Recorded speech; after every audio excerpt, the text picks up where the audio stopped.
I am too. Oops, this is the wrong study. Let me switch that.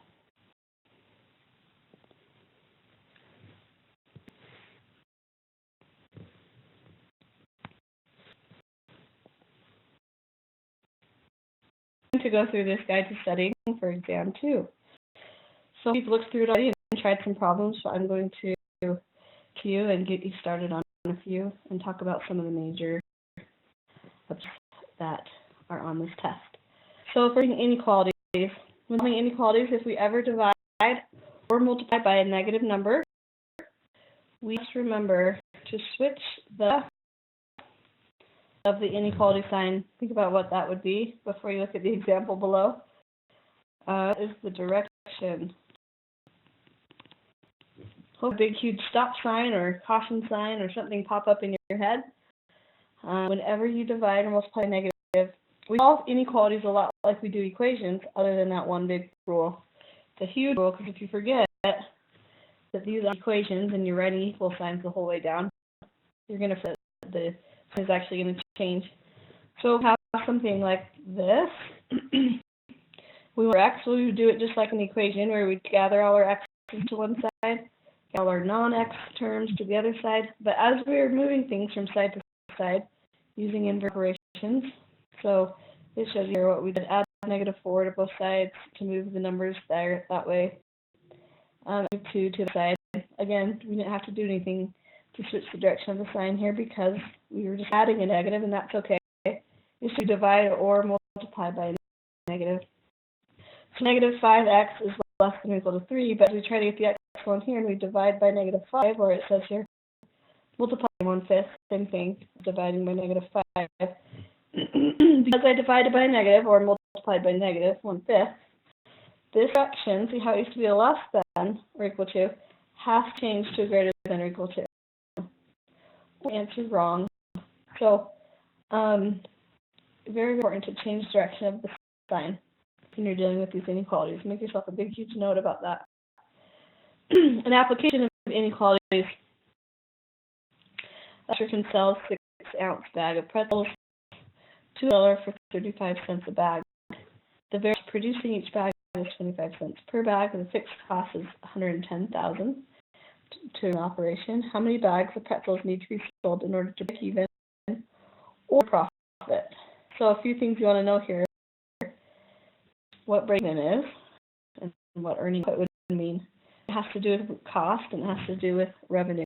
So to figure out a cost, we want to do our fixed cost. That was $110,000, and then variable cost, which was 25 cents.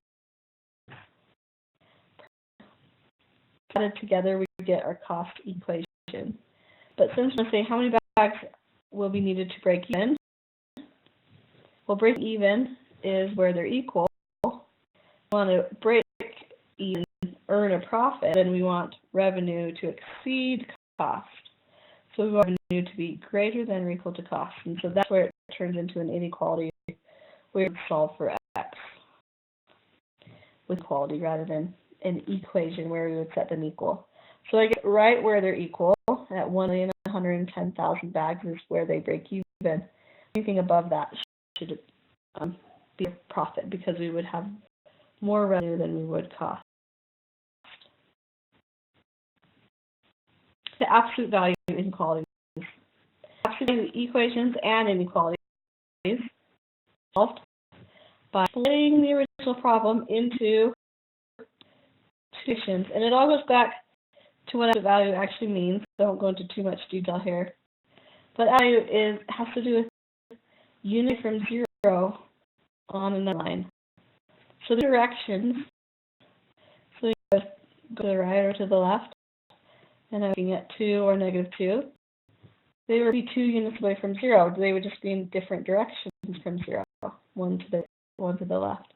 They'd be 2 units from 0. So the absolute value of -2, the distance -2 is from 0 on the number line, is equal to 2 units. And the absolute value of 2, which is the distance that 2 is from 0 on the number line, is also 2 units. And that's basically the reason why we have to split these into 2 separate situations, because you have 2 directions that you can with when we're looking at 0 on a number line.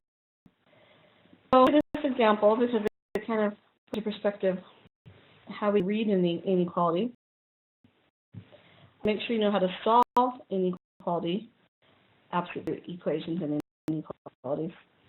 I'll just read this one. Human beings emit carbon dioxide when they breathe. One study, emissions rate of carbon dioxide, blah, blah, blah. Says the average individual rate, R sub L, satisfied this inequality here. Where in exam, it satisfied a different inequality. Find the range. So that's basically looking at it. I'll just use the R instead of R sub L. I'll just do this one. Minus 26.75. It's less than or equal to 1.42. To two separate cases. And before we can split it into two separate cases, we need to make sure our absolute value is all alone by itself on its own side of the inequality or equal sign. And that's what we have here already. But if I have something outside the inequality, maybe like a 2 plus 3 or something out here, I'd have to move to the other side first before I split into my two cases. But I'm just split into the two cases because my absolute value stuff is all alone on its own side. So I'm just going to do it here and here. The first case is, if it looks, R minus 26.75 less than or equal to 1.42. You basically just drop off that absolute value sign. Another case, because it's saying it's less than or equal to 1.42 units from 0 on the number line. Okay, so that would be going to the right of 0 on the number line. But less than or equal to 1.42 units away from 0 in the left direction, then that many away, you're actually going to put what's in the absolute value, R minus 26.75, and direction of this, because it's going to be greater than or equal, and make a negative 1.42 here. The number line, negative 1.42 would be about right there. Anything that within 1.42 units of 0 in the left direction has to be greater than negative 1.42. We change it to a greater and we switch it to a negative. Now we solve each of these. So I'd add 26.75 and add 26.75 over here. I'm getting sloppy on my PowerPoint here. But that gives us our range of values. Okay, so within 1 units of 26.75, basically. So I would 26.75 and I would add 0.42. This would be 28.17. Oops. And this would take 26.75 and I would subtract 1.42. 25.33. So that is what this means, in fact, is that the amount of emissions, whatever it's saying here, grams, visual rate in grams per hour during the lecture class, it's 1.42 units above 26.75, which is 8.17, 0.42 units below the 26.75, which is our 5. So that gives us our range. We would say it's from 25.33 up 28.17. And if it, if we wanted to do it for R sub E. Okay, when you're programming, there was kind of two types. We did graphing and then solving them with technology. So with them, we have to determine an objective function. Right, and then all the constraints. So hopefully you remember this from the project and the homework. If it only has two variables, with those we can graph them, and we could, dating and find out where those are, where they intersect, and then plug each of those corners into the objective function. Here's an application that gives you some to look at. So the answer is here. I'll let you read it on your own. Try not to look at the answer too soon, and do it on your own and then check your answer here. But this is an example of where we could graph them. You can just find the corners and then the corners to plug in the objective function. So I just give you the first part of the system of inequalities. I'm going to plug those corners where it might be into the function. I think this one maybe just us. Maybe this one I was asking was to write the system of inequalities and not actually solve it, and that's probably why I didn't give you the full answer. Like another one over here where we actually plug the corners in, because then it actually asks us how many of each type of bolt should be manufactured to maximize revenue. So if for a maximize revenue type of a item, we would want to write an objective function based on revenue. So it sells, each bolt sells for 10 cents for type 1 and 12 cents for type 2. So the objective function we're trying to maximize is 10 cents for type 1, which we labeled as an X, and 12 cents for type 2 bolts, which we labeled as a Y. And as we graphed our constraints, we found corners. That's why you want to make sure you know how to use your graph here to find those points of intersection. And we find the corners. We plug each of those corner shots. Look at that. There's our objective function. Which one gives us the maximum? And that's one that you can do by hand, and that's something we can test you on the test. Test you on the test is if we have more than 2 variables, so like 2 types of bolts, type 1, type 2, we can test you on something like that because you could graph it. But if it's something with more than 2 variables, like the project was, you use technology to solve it, either Excel or website we used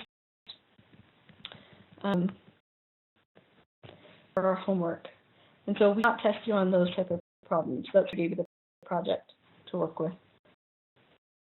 So but don't spend time trying to work in that too much as you study for this test, because we can't test you on that. Okay, quadratic functions next. The problem opening up, have a leading coefficient that's positive. So something quadratic has an x squared in it. That's what makes it quadratic. Or it could be a q squared, s squared. It doesn't matter what the variable is. But the power is an x squared. If a, which is the number in front of that term that's squared, is greater than 0, if it's positive, it's going to open up. Then we have a minimum somewhere, and to be at the vertex. One of those main points we're interested in looking at. If it opens down, that means the leading coefficient would be a negative number, and it would have a maximum somewhere, and it would also be at the vertex. So you can find min and max using your calculator. Graphing calculator has that option. If you go under calc function, when you graph your parabola in calc, it'll let you choose an option for minimum or maximum, and that finding the vertex. Or you can have vertex by hand by using the formula e over 2 times a, and get into the function to find your y coordinate. So, because we're interested in maximizing or minimizing something that is quadratic, they're keywords for vertex. Maximize, minimize, or when it says find the least and the smallest. For just quadratic function, those are keywords for vertex. The x-intercepts, we set the function equal to 0. A lot of times when we have a function that's quadratic, we set equal to 0 and solve by either factoring or using the quadratic formula. Or in your case, you can also graph it because you have a graphing calculator. You can find where it intersects the x-axis. So find the 0 is what it's called. Most graphing calculators have you find the zeros. There's an x-intercept. Application problems to recognize when something is quadratic and what's asked asking for. So here's the quadratic equation that represents the profit. What is the number of cases she can sell and still make a profit? Well, we would want to graph it. And again, your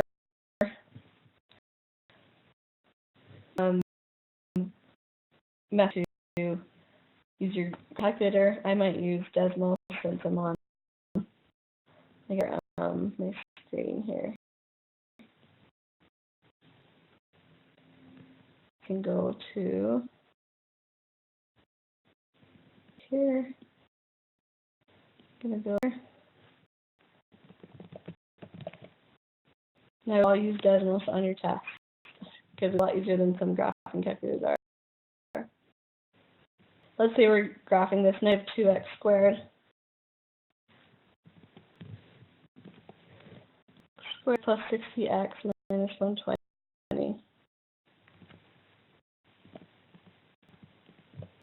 And of course, on my computer, I can just zoom around easily. You want to zoom it somewhere so you can see where the maximum is. Now, pay attention to what it asked, because maybe it asked for the maximum. It says, what's the largest? And the largest might sound like maximum, but what's the largest number of cases she can sell and still make a profit? So this is the profit. She's making a profit all the way for any time it's above the x-axis. She's making a profit. Maybe as big of a profit as she wants.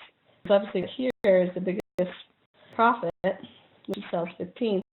But all the way until 27.845 is she goes down to zero profit. So she can sell 27. She can sell 27 units and still make a profit, just not the maximum profit. Always be careful about reading it. In many cases, should she sell and maximize her profits? Now that's looking for the highest point on this curve. That would be 15. It would be how many units, and maximum profit would be the y-coordinate, 330.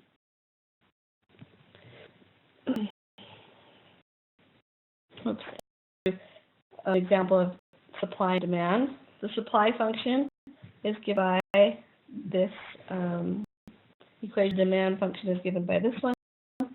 Graph the supply and demand functions on the same axis. Find the equilibrium point. Well, you can notice that the supply is quadratic, the demand is not. But when we want to find an equilibrium point, I actually put this slide in. I put it further down the line here. I'll show you into the slideshow. Equilibrium is where supply and demand are equal to each other. So I want to know where is q squared plus 200 equal to negative 10q plus 200. They're equal. You either graph each of them separately and find out where they intersect. Maybe that's what I would do here. Yeah. But I don't want to give you too many methods. So q squared plus 200. I'm going to use the x because this isn't like q. Plus 100. Graph one, it's a quadratic function, so it's a parabola that opens up. This isn't liking me. And then there's negative 10q. Now this isn't quadratic, so it's going to be a line. Negative 10x, the x, minus 3200. Minus, it just wasn't very, it's a 100, yeah. Zoom around till I see the right, minus 10q, oh, it's plus, it's plus 3200. I could tell that what I was doing was wrong because they were never crossing. So I'm going to zoom around until I can find where they cross here, then find the point intersection. And that would be the equilibrium quantity, would be 50. Polynomial functions. Functions are x squared, x cubed, x fourth. They are continuous functions. That means you draw them without picking up your pencil. And have curves in them, and then they have different end behavior. So, what to look when you're knowing some of the notation, I guess, that's being asked. when x is large, let's say this is our function, as x approaches infinity, that notation means as we go further and further right on the number line, example I just drew here, then my polynomial function would also approach positive infinity because it's going up, up, up, up, up as we go further and further right. As x approaches negative infinity, that means as we get further to the left on the number line, my polynomial function will be approaching negative infinity because it's headed downwards. Some polynomials might head up both ends. Maybe it looks like that. As x approaches infinity, my function p of x would also approach infinity because it's going up. And left, as x approaches negative infinity, as we go to the left more and more, my polynomial function would also be going up, up, up, so it would be going to positive infinity. That's one of the notations you want to know. Knowing how to interpret this polynomial function, this is a revenue function. What it means when I say find R of 5 or find R of 7 or find R of 12. Revenue for Costco corresponds to the year after the year 2000. So like 12 would mean in 2012. Finding R of 12, that just means to plug a 12 into each spot in the function and simplify it. Making put a parentheses around, so this would be 0.1 times 12 cubed. Only 12 would be cubed, not 141. Also, to graph it, that's where you want to graph the text there, it's always increasing in this model. So let's real quick and graph. 0.141 cubed minus 11 squared, and then 0.98 x minus 1999. Okay, my whole function here. It's like a line almost, unless I zoom enough to come here to get clear. It looks like a little bit of a curve here. You can see. It looks like it's always increasing, right? It never comes back around. X approaches infinity as the number of years goes up and up. The revenue continues to go up and up and up as well. So it also approaches infinity. Now, obviously, that might not be true forever, but it might be true for a certain number of years where revenue is going up, up, up for Costco. Finding asymptotes. Make sure you know how to find asymptotes. For asymptotes is where the function's undefined. That's what makes the denominator 0. Horizontal, we find that way. We're comparing the degree of the numerator and denominator, so it's just requires memorization on your part. Numerator is smaller degree, denominator. It's always going to be the x-axis as a horizontal asymptote. Numerator and denominator are the same degree, and what degree means is the highest power in the numerator versus the highest power in the denominator. Same degree, so maybe they're both x cubed. And then we divide the leading coefficient. Those numbers are in front of the x cubes. We divide them, and that is where the horizontal asymptote is. Asymptote is a line that your graph will approach as you get bigger and bigger or smaller and smaller. Vertical asymptotes can never be crossed because its portion is undefined. Horizontal asymptotes give you this boundary that your graph will stay within as you get smaller on the graph.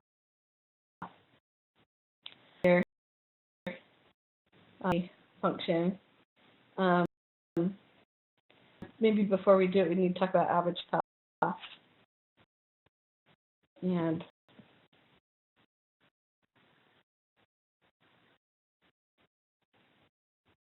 just want to make sure it's still recording.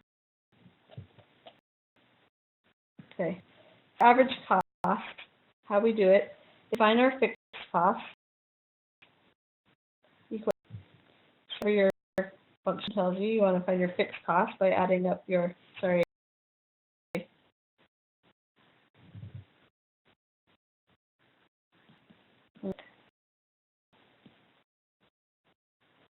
okay, so our total cost function, which is our fixed cost and our variable cost together. Take the total cost. We want to average. I'll take the total and divide it with X, our items. So this will be average cost. So back to this one where it says find the linear cost. Total cost then will be our fixed cost, variable cost. So there's our linear cost equation. Find the average cost. Average cost we denote with a little above that. I would just take my total cost X plus 40,000 with the next X. That would be a cost function. Find horizontal asymptote of this. So I compare degrees. Horizontal asymptote, I compare degrees. The degree in the numerator is 1 because the highest power is 1. The denominator is also 1. The highest power is 1. So when the degrees are the same, again, just going back to the memorizing that rule, we divide in coefficients. So I'm going to divide 2.6 1, and that is going to be my horizontal asymptote. That means if I graph this function,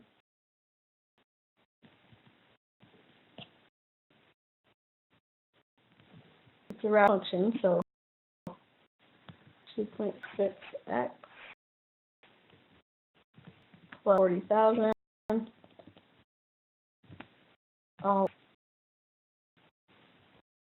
This looks then.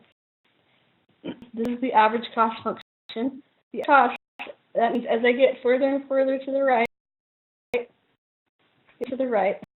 is going to approach an average cost of 2.6. Let's see, as long as I put that in right. Okay.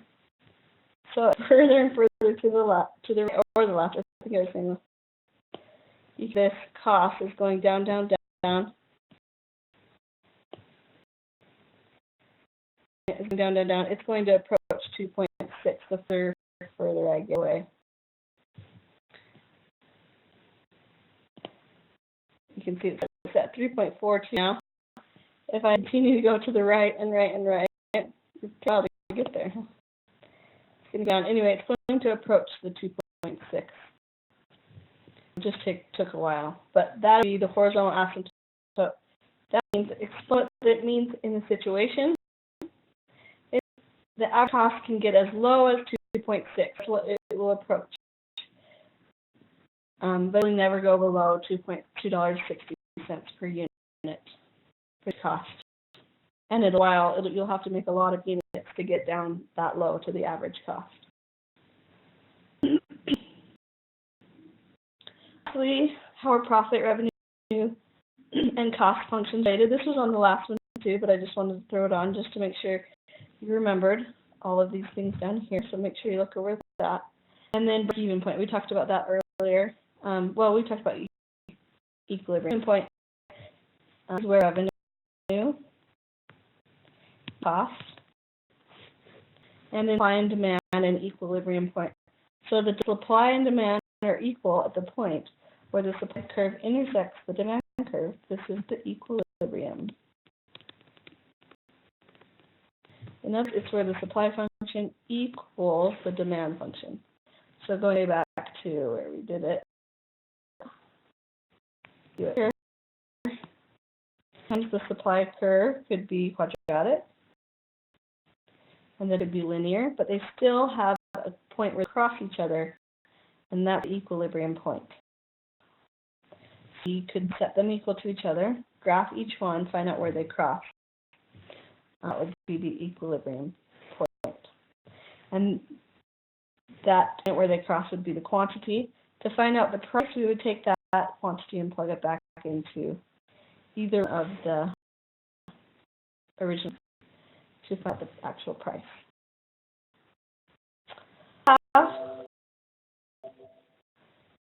review. And if it found it helpful, send me any questions you guys have.